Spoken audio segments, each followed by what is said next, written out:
The bottom line?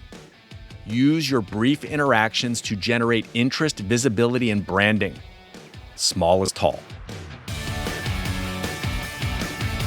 Why did I become an executive coach? I saw lots of great people fail to get ahead at work, while their much less talented peers blew right past them. That made me furious, but also curious. What were great people getting wrong?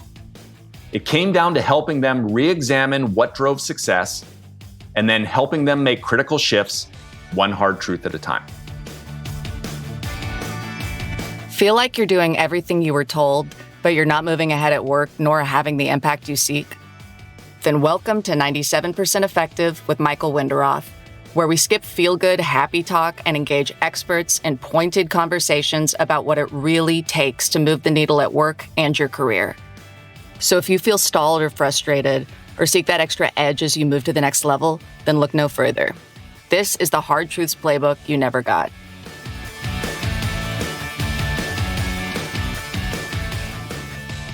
Hi, I'm Michael Wenderoth, and you're listening to 97% Effective. You bump into a leader at a coffee break, meet your boss for the first time, or will sit down with a potential sponsor. If you struggle with how to best start those conversations, this short episode is for you. Today, we will laser in on the science and art of small talk, providing 3 practical tips so you connect, leave a memorable first impression, and build powerful relationships that will endure and help advance you and your work. If you take away only one thing from today's episode, remember, small is tall. Today, I'm sharing 3 practical tips to improving your small talk, something many executive clients dismiss. They view small talk as a waste of time or struggle with how to do it well. But small talk can be learned. And if you understand the underlying science and the art to powerful small talk, you'll have a strong competitive edge. In fact, many of my guests on 97% Effective, academics, past clients, top coaches, and executives, not only do small talk well, but have shared immensely practical strategies. So, if you see small talk as inconsequential conversation that focuses on trivial topics, time to think again. The hard truth is that small talk is effective when done well. By the end of this episode, you'll see small talk in a new light and come away with 3 techniques that will propel you. The 1 data point that builds relationships. The 1 sentence that gets remembered. The 1 mindset that will help you engage others more deeply. Apply these, and you will make the small tall. First, a short recap of why this is important. The social science that small talk taps into. 3 short points. First, perception. You get promoted by other people. You don't promote yourself. You get promoted by those in power and with influence. And the research shows we get promoted based on how others perceive us, of which your actual work performance, is not the driving factor.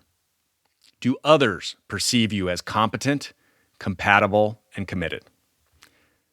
Second, similarity and credibility. People are irrational, but in very predictable ways.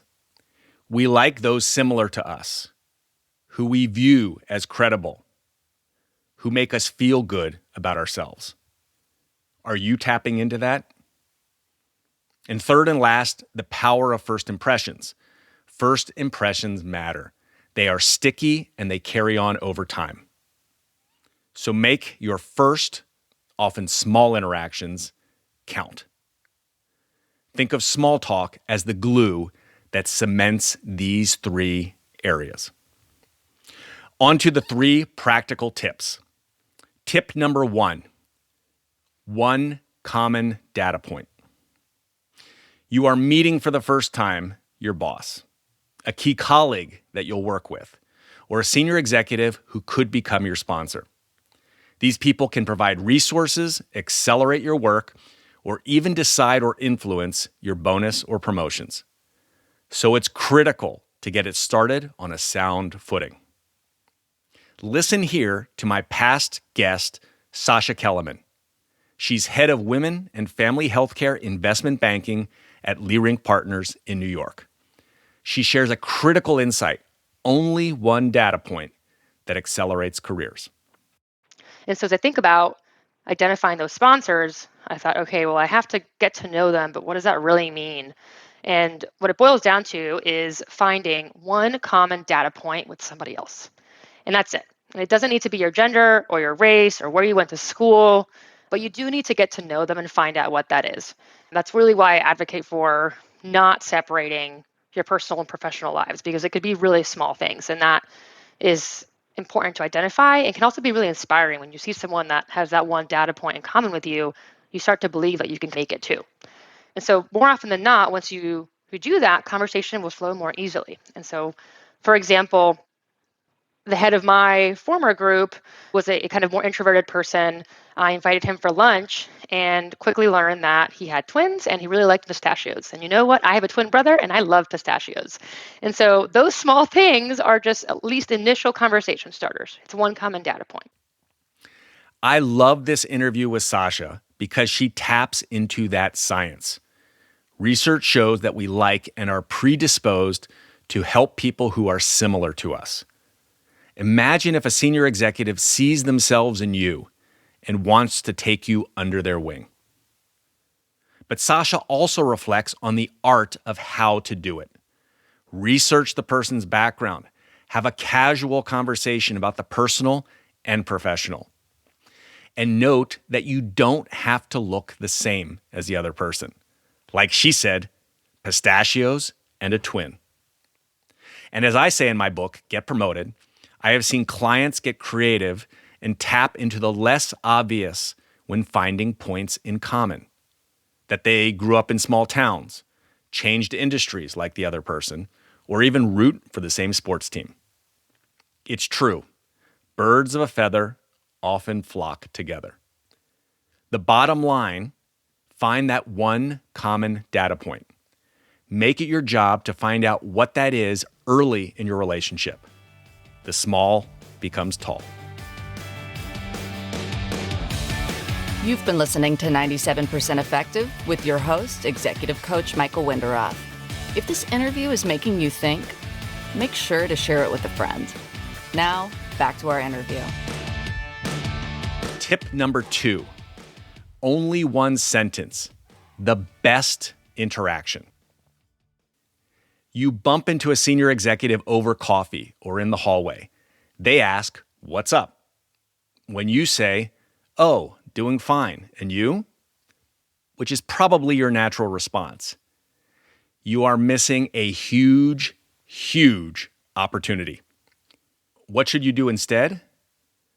Listen to how to have the best interaction in one sentence from my past guest, Allison Temperley, author, executive coach, and managing partner at ATD Partners in the UK. You meet somebody at the coffee station and there's somebody that you know, so this isn't an introducing yourself to them, but the conversation goes, "Hi, Michael, how are you?" And you would respond, "I'm fine. How are you, Alison?" And there are two parts to that. There's the "I'm fine," or "I'm busy," or "I'm good," or "I'm stressed," whatever that might be. And then the other part, which is turning it back to me. Effectively, what you've done is you've given me a completely blank piece of paper. Yep. I know nothing other than "you're fine." And if somebody later on in the day asked, "How's Michael?" the answer would be, "He's fine." And I can't pass anything on. But what I would want to do between those two elements that are normally there in that coffee station conversation is to add a sentence in the middle. And it needs to be brief, because people are not, if you're asking me, "Hi, Alison, how are you?" by the coffee machine, you really don't want an elevator pitch. It needs to be just one sentence. It needs to be enthusiastic. I'm a great fan of using the neuroscience that we have gotten to know over the last 10 years or so. And I'm picking up on what we call mirror neurons. So if I'm enthusiastic about something, I will enthuse the other person. The same part of their brain will kick off. So it needs to be something they're enthusiastic about. It needs to be something that's successful. So don't associate yourself with something that's not going well. And it needs to give the other person a takeaway. And that's, I am incredibly proud to say, spells out BEST. Brief, enthusiastic, successful with the takeaway. And so if I give you an example, if you said, hi, Alison, how are you? I'd say, I'm fine. I'm working on a really interesting deal with Google at the moment. How are you, Michael? And I've given you a hook there that you can then say, oh, what's the deal with Google? Or when the next person talks about the deal with Google, you can say, I think Alison's working on that.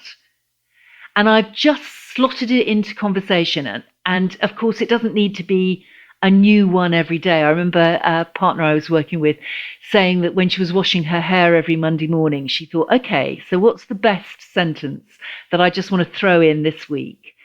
And of course, you're starting to work with Google. You are working with Google. You've just finished working with Google. All of those are possible to talk about. Possibly not to the same person, and certainly not in the same week, else they will think you're very odd. It's a simple but really effective way of getting people to know what it is that you're doing. Alison's tip is so useful. She taps into the neuroscience that emotions are contagious. And she taps into the research that strong brands get built when news travels to 5 or more people. Brief, enthusiastic, successful, and takeaway does that in only one sentence. The bottom line, use your brief interactions to generate interest, visibility, and branding. Small is tall. And if you are worried about coming up with that on the fly, don't. Prepare in advance. Practice it. On to tip number 3. One way to more deeply engage. Think back to a colleague where the conversation ended almost immediately versus another colleague where you learned or shared something deeper, more insightful. The difference is all in how you ask. Compare the following. How are you? Closes off the conversation pretty quickly. Versus, what did you find most important about that talk yesterday? That gets people thinking and talking. Think of a conversation starter as a game of friendly toss. You want the ball to go back and forth. So stop talking about the weather or getting a yes or no response. The best questions are ones that get people to pause, open up, and go deeper. The bottom line, be curious. Shift your mindset so you see small talk as an opportunity to meet people, to connect, find, and bridge common areas of interest. If you're having trouble, come up with a list of open, interesting questions and start practicing them. In summary, small is tall. Small talk can have a tall, outsized impact if you harness the science and art to having more powerful interactions. Sasha's one common data point, tap into similarities. Alison's only one sentence, the best approach. Tap into enthusiasm, brevity, and leaving a memorable, shareable impression. And my one way to engage more deeply, the mindset, be curious. Ask questions that dig deeper. Look ahead. What's one interaction this week where you could apply one of these tips? If you want to go deeper on the research, hear additional examples, listen to the podcast episodes with Sasha and Alison in the show notes. You can also read about these techniques and the science, pick up my award-winning book, Get Promoted, in print, ebook, and now on audiobook. To making your interactions, career, and the week ahead 97% effective. See you next week. Thanks for listening to 97% Effective, where we skip happy talk and help you break through and ascend, one hard truth at a time. Help others discover this show. Leave a review and rating wherever you listen to your podcasts. And if you like what you heard, you can get free resources, including the first chapters of Michael's book, Get Promoted, on his website, www.changwenderoth.com. That's www.changwenderoth.com.